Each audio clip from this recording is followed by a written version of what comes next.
Hi, you're listening to Listed by Mina Kuper. We're about real estate, trust, probate, divorce, and more. 98.1 FM, 1220 AM.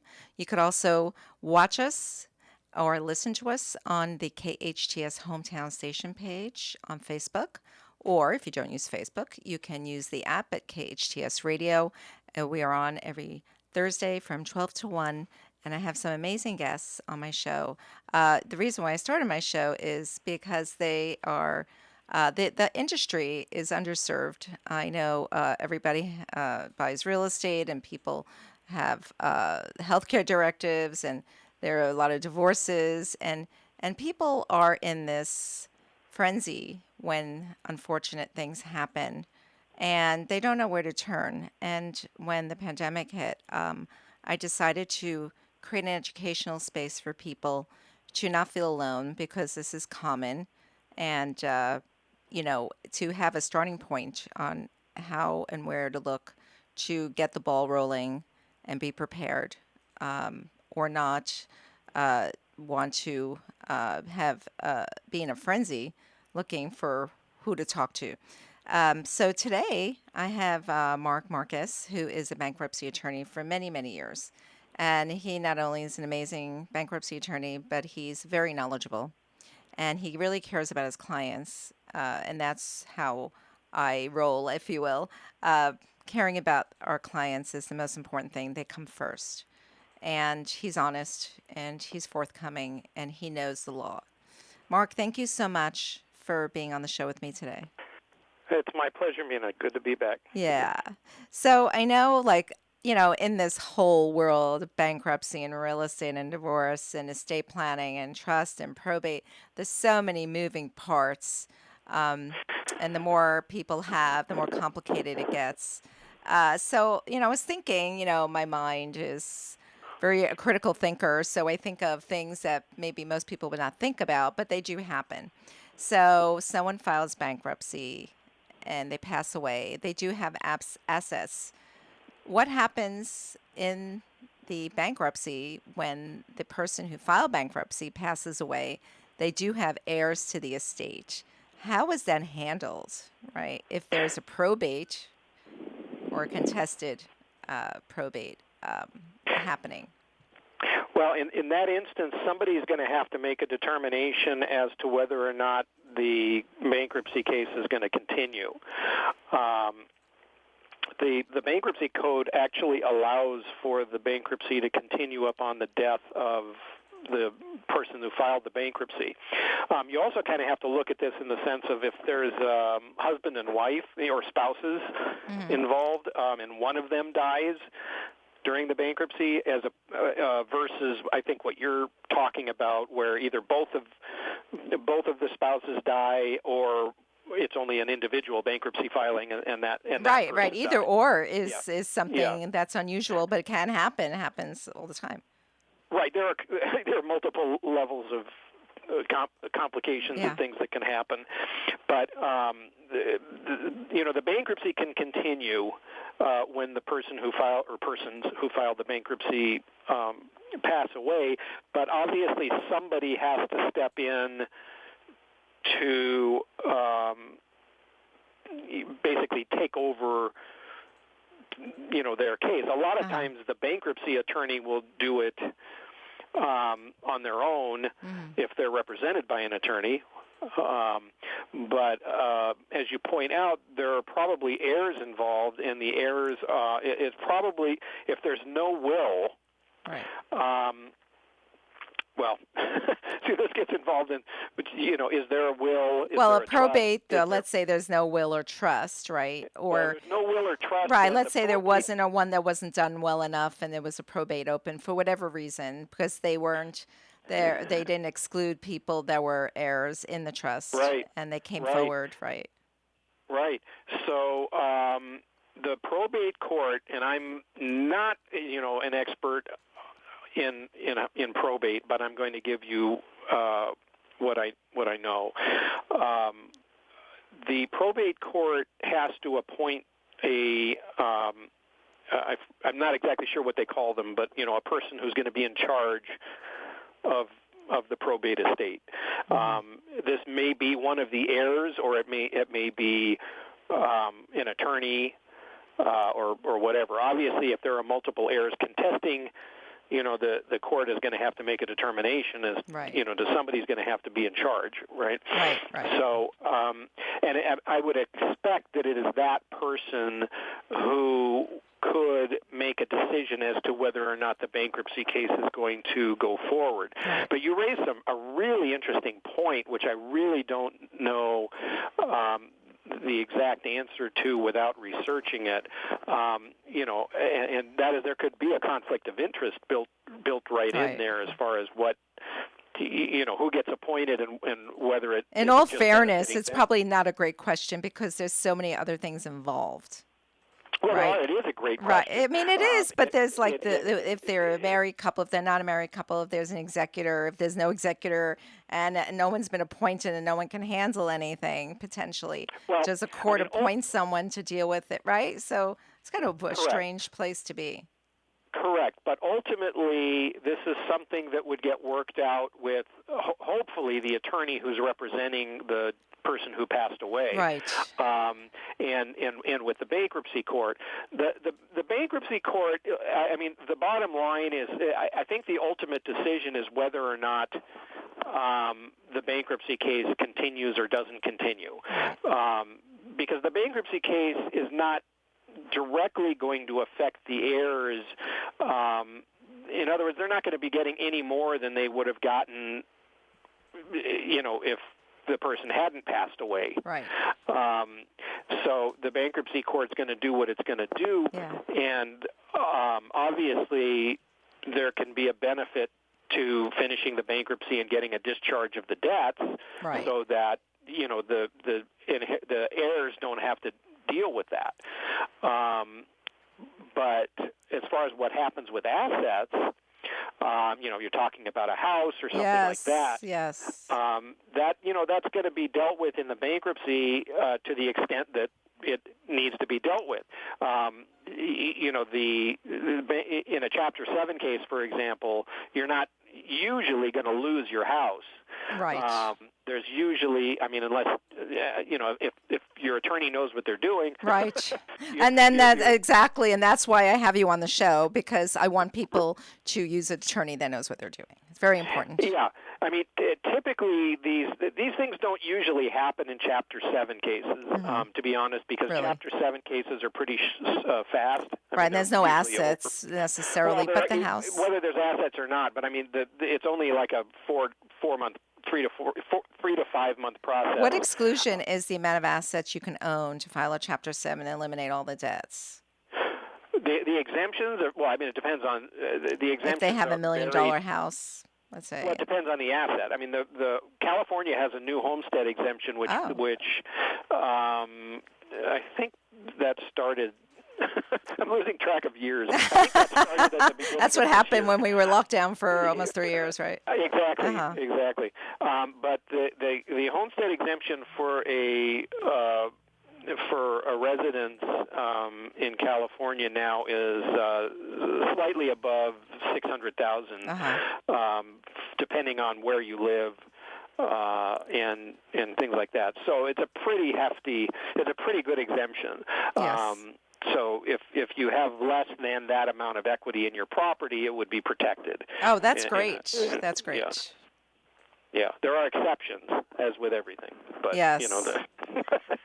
But there's always an exception, right? There's always if little. you purchased a house within the last, it's 1,215 days, believe it or not. If you purchased it within 1,215 days before filing the bankruptcy, then the exemption is limited to something like 180,000. Right. So right. But anyway, that's basically. So what's interesting, and I think another question people are unclear about. So people have tax debt, whether they're alive or dead, or passed away, I should say. They have tax debt potentially. Can a bankruptcy, whether it's business or personal, eliminate any of their IRS or state tax debt that they've incurred for whatever reason? Absolutely. tax debt is definitely dischargeable in bankruptcy. There are prerequisites that you have to meet in order to discharge the taxes. I can't really go through them all. It's a complicated formula, I'm sure, because I've heard through the grapevine. But basically, if the taxes are more than 3 years old, and that's linked to the date that the returns are due to be filed. So it's 3 years from at April the date 15th. that they filed, or the due date? No. It's 3 years from the last date that the return was due to be filed. Oh, got it. So, okay. So if you don't file an extension, it would be April 15th of the subsequent year that starts the 3 years running. I understand. Or if you're on extension, it would be October 15th. So that's one requirement. It has to be more than 3 years past that date before the bankruptcy case is filed. It also has to be more than 2 years since the returns were actually filed. Okay, so and then it has to be more than 240 days from the date that the taxes are assessed. Right. So usually, in the majority of cases, if you filed your tax returns on time, then if it's more than 3 years from the date that I just said about having the returns due, then you should be able to get rid of the taxes as long as you haven't lied on your tax returns and tried to evade paying the taxes or committed fraud and things like that. So, and what's interesting is, so let's go a step further. Person passes away, has tax debt. Can the family on behalf get a discharge in a bankruptcy on behalf? Let's say the heirs are not arguing. Let's say there are heirs as a trust. It's organized. Can the heirs on the behalf of the decedents go ahead and file something to try to remove the bankruptcy through the tax debt through the bankruptcy? Is your hypothetical? Yes, hypothetical, right. Kids are alive, dad dies. He had some tax debt. It's maybe within that formula. And is there a way to approach in a bankruptcy, and maybe there's some other ancillary little things floating around to eliminate that debt? No, they can't. Okay. The heirs cannot file a bankruptcy on behalf of somebody who's not alive. Right. Okay. That's different than if the bankruptcy was already filed when. Right. If they were in the middle of it, then they can continue down that path and deal with the tax issue if it was filed by the person who passed away. Right, but I'm not entirely sure that it matters because I don't think that taxes owed by somebody who passes away are the obligation of any of the heirs. Well, if they're assets, they will go after it. On a business level, I believe that if it's a corporation that owns the tax, then I think that that goes away. But on a personal level, if the person owes a tax, the state or the IRS will still go after the assets because there's debt outstanding. I don't know. I think that's only if there's a lien. Yeah. But I honestly because they have to file a final return. Oh, yes, right. Yeah, the 706, right? The final return. Right. So, and then they have to do their taxes. So I think somehow it follows. I don't think there's any way for them to eliminate that through a bankruptcy case once the person passes away, which is another reason why you might want to, if there's old taxes. Yes. You might want to. People might want to consider filing bankruptcy before they die. Yeah, right. I mean, and that's the truth. I mean, I think that, people think it's voodoo to do that or whatever. But look at some of these extremely wealthy people that are public figures that file reorganization bankruptcies or bankruptcies because things happen in life. We can't always control what happens in our lives. There are other things that are controlling, and it's nothing to be embarrassed about. You're taking charge of your things and your life. That's more appealing than just avoiding it. Exactly true, and that's why you see people that more of the corporate types and people that have business knowledge are more likely to do that because they understand the benefits and yeah. Yeah, because I've had, people tell me, oh, my God, I don't want to avoid it. I said, look, you have to do what you have to do. No one sees the writing on the, sometimes there's the unforeseen circumstances of what are you supposed to do? You need to take care of it. It's not embarrassing. There's so many people that had to go through it. That has no bearing on your education level or no education or what you do as a human being. Nobody looks down. Nobody cares. What the most important thing is that you avoid more issues, more problems. Take advantage of the laws. Take advantage of the law that they're offering it to you. That's right. Exactly. So you want to run through the different chapters on a personal side, so people understand, their options, potential options, and they can go more into detail with you at a future date. Sure. The basic chapters for personal bankruptcy would be Chapter 7, 13, and in rarer cases, Chapter 11. Chapter 7 is just basically a straight liquidation. You don't do a payment plan.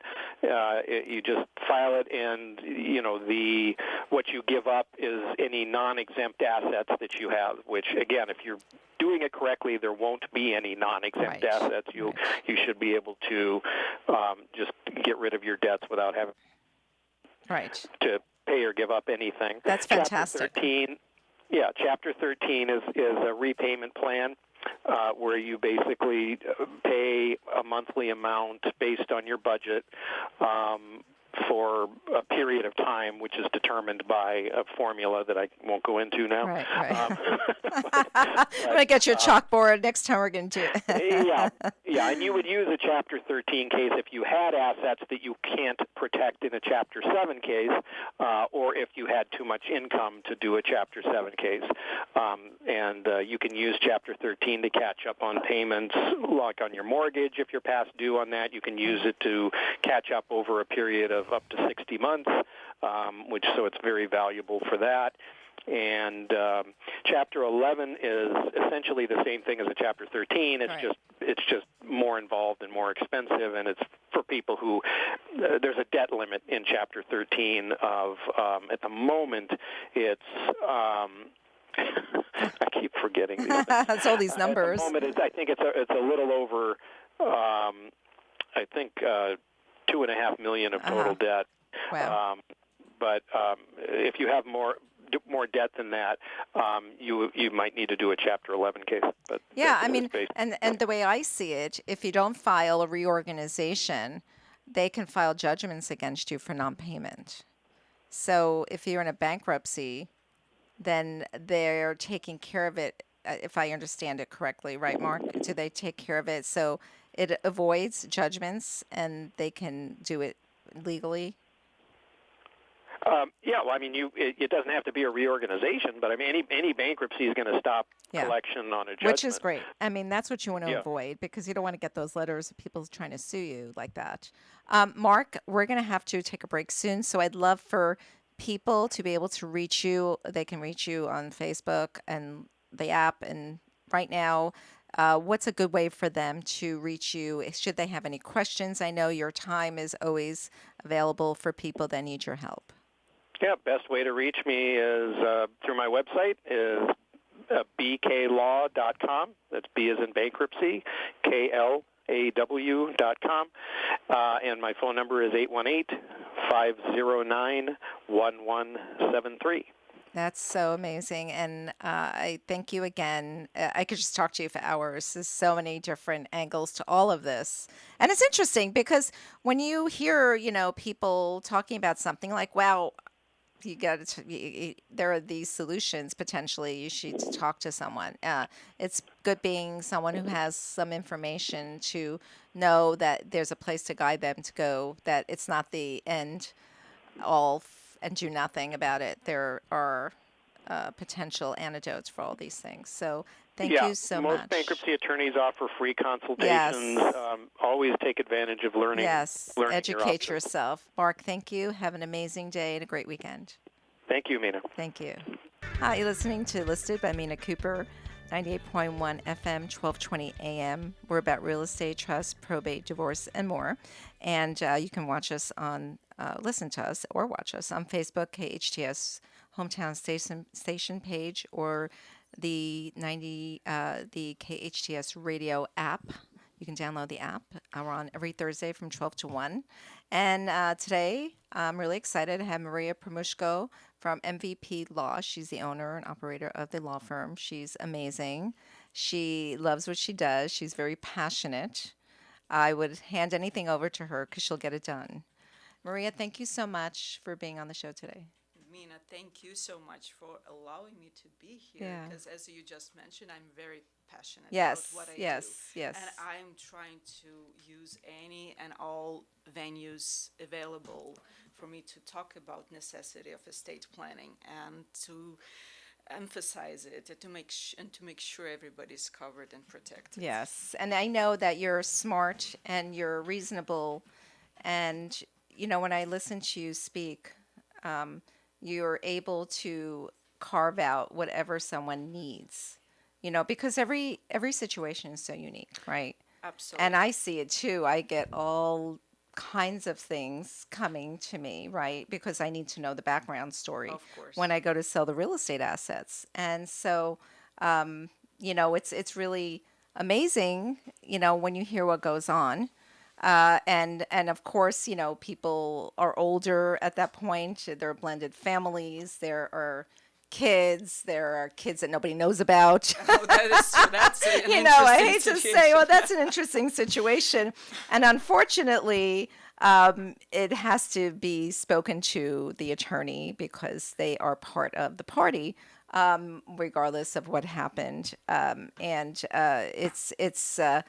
happens, right? Absolutely. Life happens, why things happen, we don't know, right? But you got to roll with it. You got to roll with the punches. You got to roll with the waves, and that's what we do every day. And you just never know what's going to come your way. I find it very interesting. As you know, I'm a very critical thinker.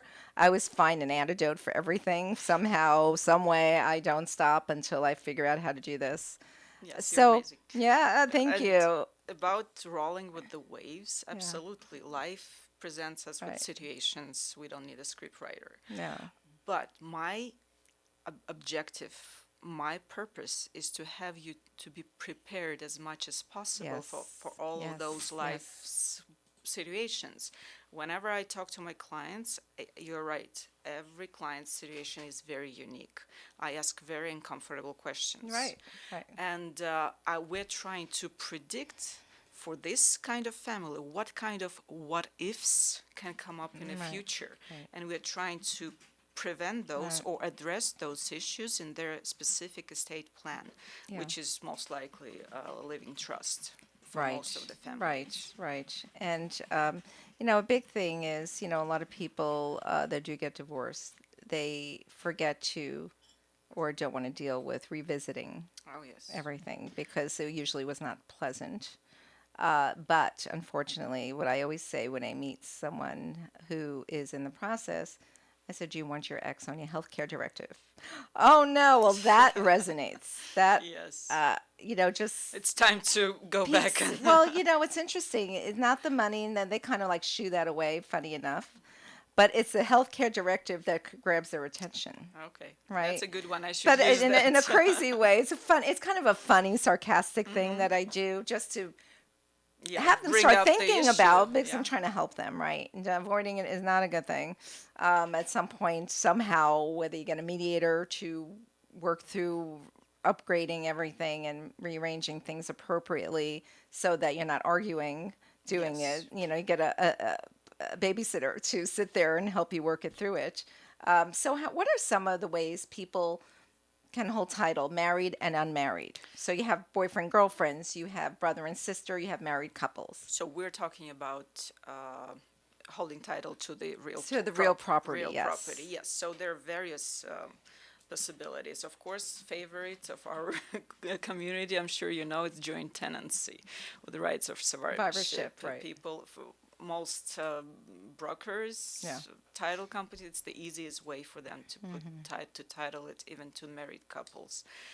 Um, any estate planning attorney, including me, will tell you that's the worst thing you can do because with joint tenancy, if they're husband and wife or if it's unmarried couple, whoever survives, if one person passes away, the other one takes 100%. Right. And it's not always the best scenario because there could be blended family, Right. for example. And then they start arguing. Can they fight that? They can try, but That's most it. likely No. nothing's The going to happen. title holds strong The position. title holds strong, and for us to fight it, you have to go to court. Why go to court when we can address it while everybody's healthy and alive, and we can resolve the situation via retitling the property into the living trust or have an agreement. For example, I just did an agreement for unmarried couple partners who went into real estate and purchased their own property. So we did the partnership tenants in common agreement. So they will hold title as tenants in common, respectively, having rights, interest, certain percent of interest. Right. So what happens if they both have children, but they're partners, they hold it in tenants in common, one dies, does that share go to the heirs? That share goes to the heirs, important. and hopefully that person has a trust. Right, but even if there's no trust, there's a good strong argument that the heir is intended heir. So the most the worst thing I don't like is the unintended beneficiaries. So person, for example, if let's keep that blended family. Yes, the blended families. Family. So if it's the tenancy, joint tenancy, first of all, the other person receives 100% of the interest, and kids from the person who's deceased may not and will not receive anything, although his father and mother worked hard towards this property and invested money, and they were certain that they're going to receive something. So there is unintended beneficiaries, there's fight, there's uncertainty, there's all sides hiring attorneys, filing motions with court. That is very expensive. And sometimes it eats up whatever's there. And it also doesn't prevent you from probate. Right. Why are we creating a state plan? To avoid probate. I know you know everything from inside of it, because in the probate process, families are losing 25 to 35% of the whole estate for all kinds of fees, attorneys, CPAs, realtors, government employees, etc. So we're trying to avoid that. So joint tenancy doesn't protect from probate because second person passes, we go to probate anyways, and that's where the real fight. And there's another question. I get this all the time. I have realtors asking me, because I run a division, I'm a director of a division in Keller Williams of the Trust and Probate, that a son was going to get a power of attorney because parents were going into an elder care facility. Well, there's a house, and you can't put the house in a power of attorney. So there's a trust that's needed. And can you go over the difference? Okay, you're just a regular family, 2 kids, mother and father, a house. Let's be simple for this purpose. And the parents are competent. And, talk about the trust, the will, the power of attorney. What is the purpose of all these things? Because people think they can just have a will and have a house. I said you can't put the house in the will. No. Right. Well, I mean, the simplest you thing can put instructions in the will, but then the house needs to be in the title of the. Yes, so the title still remains on that's the issue. On the person. And here in California, at least, the only person who can retitle, change title to the property is the owner. That's right. The original owner, the person who is on title. Who is on title, or the judge. Right. Probate judge, which brings us back to a lot of money to be spent.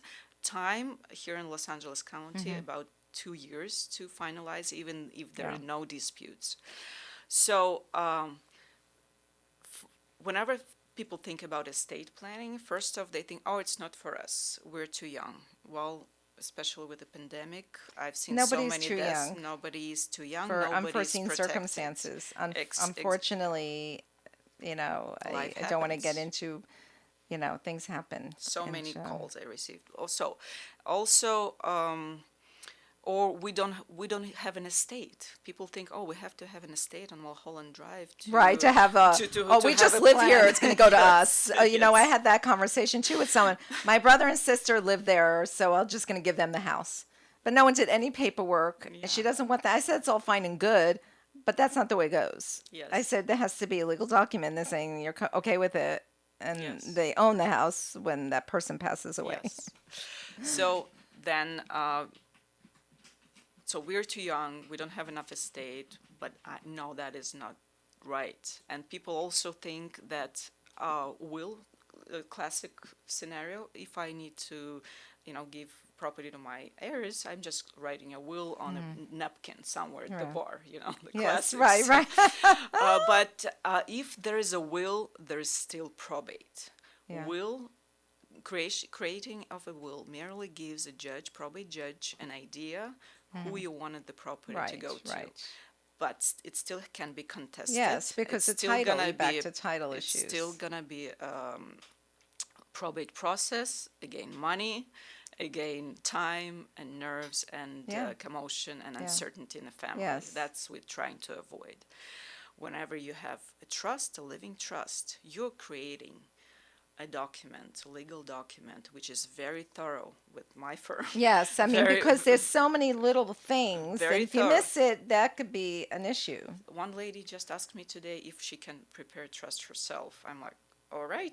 Technically, maybe you can do anything you yourself. Can, but you can go per se in court and not use a lawyer for anything. Try it. But so people sometimes take it lightly. Sometimes they don't understand the complexity of it. Because I've seen trusts that are 17 pages long. And exactly right now, they gave me to review this trust because people are trying to purchase property into the name of the trust, and there is no certificate, no nothing, and 70-page long trust. And I'll take a look at it. Yeah, but it's like, it's easier to just do it right. Yes. Than go through the old stuff and try to go through it to see what's wrong. Yes. And, just do it properly. Because people don't know. And it's just an underserved. You would think from hearing Michael Jackson, exactly. Anne Heche, who just passed away. Nobody joined the intestate. I mean, that is. They have lawyers and managers and they have money. I'm trying to also get into this business of sportsmen. Yeah. Athletes, then professional like musicians and actors, they have all this army of lawyers who are making money of themselves, agents who are making money of these people, without and proper people trust. Yet pass away without planning. I'm like, how irresponsible is that? That should be a malpractice. It should. And look at this. You perfect example. These people that have all the resources and finances to hire whoever they want, pretty much. No one made them do it, or they suggested and they didn't do it. That happens sometimes, right? Yes. And unfortunately, it's a sad story. They leave children, and it's upsetting, and then they're upset about what happened, and. So when I talk to my clients, or give presentations, I always ask, how do you want to be remembered? Yeah. As leaving a legacy for your family, being remembered as a beacon of your family, or leaving a chaos. Right. Because that's also a plan. If it's your plan, just to, hey guys, do whatever you want. Because there's a percentage, of a home, 10%. Or for the first 400 and something thousand. Oh, 20 yes. I mean, it gets the more money you have in a house. That is probate. It goes on percentages. The more you have, the more they take. Exactly. In probate. For example, I'm gonna give my story. Yeah. Because so people need to know. They don't realize it's not a flat fee. Standard price for the trust that I do, $3,000, $3,500, depending. That's great, and to save you your life. Yes, and for standard households here in California, if you have one or two houses, some savings, so it's $1 to $2 million. Yeah. I'm talking about mid-class citizens. Right. And I, in probate, personally, as an attorney, will make probably around $30,000, $40,000. Right. At the end of the day, right. So I'm okay. I'll be Right, fine. right, But I don't right. want it. I'd Yeah. rather act Right, proactively. right. On the And behalf of on the behalf of, community, that's why you became a lawyer, to yes, work in the best interests of people. absolutely. And so sad to see late calls. Tomorrow, I received a call today. Tomorrow morning, I'm going to do a house call to a lady who is 80 and dying, and she's probably be willing only put a cross on the document, but I'll still have to assess if she Right, can, to see if you she, feel that she's competent if she's enough. competent. But No. why wait? And be in this struggle, and of course paying extra for making these fast documents to be produced fast. So yes, back to no matter how you hold title to the property, it's the tenants in common, joint tenancy, or you're a single owner, you're not protected Right. from probate and from uncertainties. What we're trying to do is to make sure that people create that living trust, put all the terms in it, and you can be as thorough and as specific as possible. I mean, we can control those kids. Yes, I mean that's from right. the That ground. if little Johnny doesn't go to college, little Johnny gets Exactly. $10, not $20. Exactly, You know, exactly. if little Johnny gets that earring in his ear and Yeah. 5 of them, then it's really Absolutely. unfortunately, but fortunately for parents, maybe they can do a little controlling there, right? Yes, yes. So and just keep peace in the family. Yeah. So because when my clients pass away, and when kids from my clients who have trust come over, and we sit down, Yeah. we drink, we talk about parents, about the legacy, A little about vodka? No, I'm oh, just kidding. sometimes Yeah, wherever, why not? I mean, I Whatever. have my stash. If people need a drink, Not too we'll much get- though. We no, keep it just, together enough that just we're they're good. driving back. A little Yes. sip. But Maria, we're gonna go on Sure. break, Of and I'm course. gonna have you come back because we're the radio station. They're gonna run the commercials. I just got the finger, so we have to hold up for a minute. So we'll be back. Of course. Hi, you're listening to Listed by Mina Kuper about real estate, trust, probate, divorce, and more. And I'm here with Maria Pirmushko from MVP Law, and she's an estate and probate attorney here in California.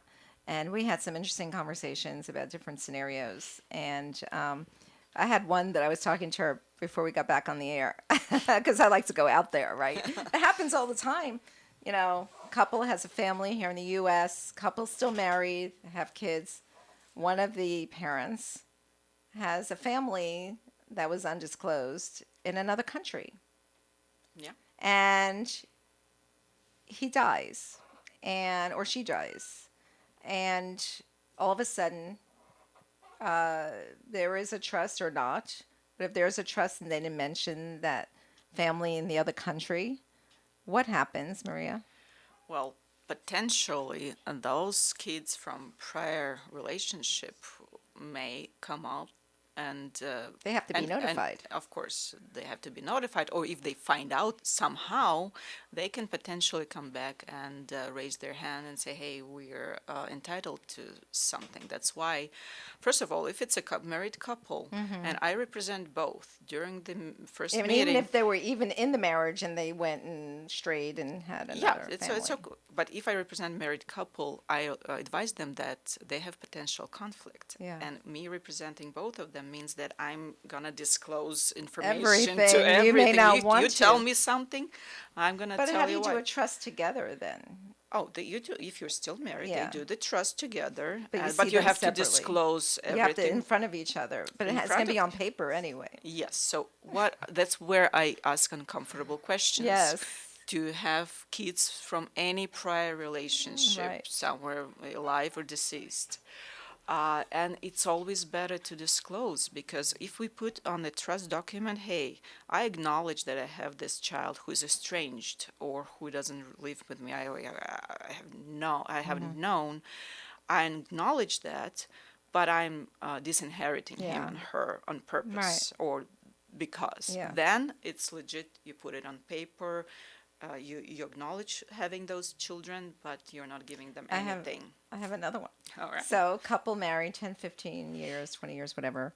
One wants to do a trust and one doesn't for whatever reason. It could be disclosure. How does that work? They own a house, joint tenants. They have kids. They've been living a regular life. one wants to do a trust and one doesn't. Yes, we can do that. You can. Yes, you can. It will be separate trust. So we're in California. It's community property So state. even if it's a joint tenants in Even common, if they joint- hold the property. Yes, so we can because technically it's 50-50. Yes, so right. even in joint tenancy can be severed. So we're creating trust for example, for the wife, For her half for of the her property. half the property, and we're retitling her 50% of ownership into the name of the trust. Oh, okay. And the other And you guy, could do that. So yes, how do you can change that? that? You can change title and just, Yes. and the other person may get mad, but that's their problem. It's their problem. Yeah, they Yeah. didn't want to So do Maria, anything. what's a good way? I want to also have a more intimate event other than the radio, which is I love doing the radio show, but in our office and invite the community so we Perfect. can have Q&A.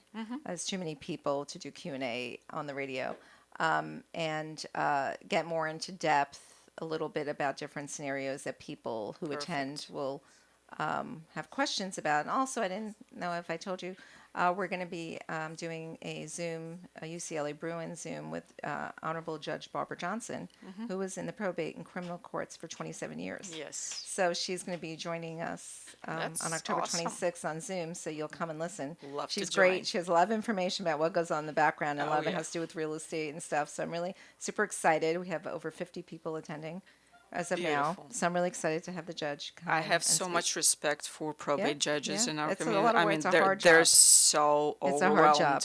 It's a hard job. Maria, what's a good way for people to reach you? Of course, they can go and look on the app and the radio Yes, show. But of what's course. a I good would way? love, first of all, I always do free consultations because I want people to be informed. You can reach me on my website, mvplawla.com, mvplawla.com. There is you can even easy. schedule your own consultation from the website, or call the number 818-788-7881. That's an And easy I'm number, too. gonna I be, like that. yeah, I worked hard for it. I'm gonna have to Well, I've remember been that. in business for more than Yeah, 10 well, years, I so love it, Maria. Well, we're going to go to lunch after because I want to know more about all Yeah. this. I still have questions. I love learning. So I really enjoyed having you. I enjoyed my listeners listening, and I hope to see you next week. Thank you. thank you so much.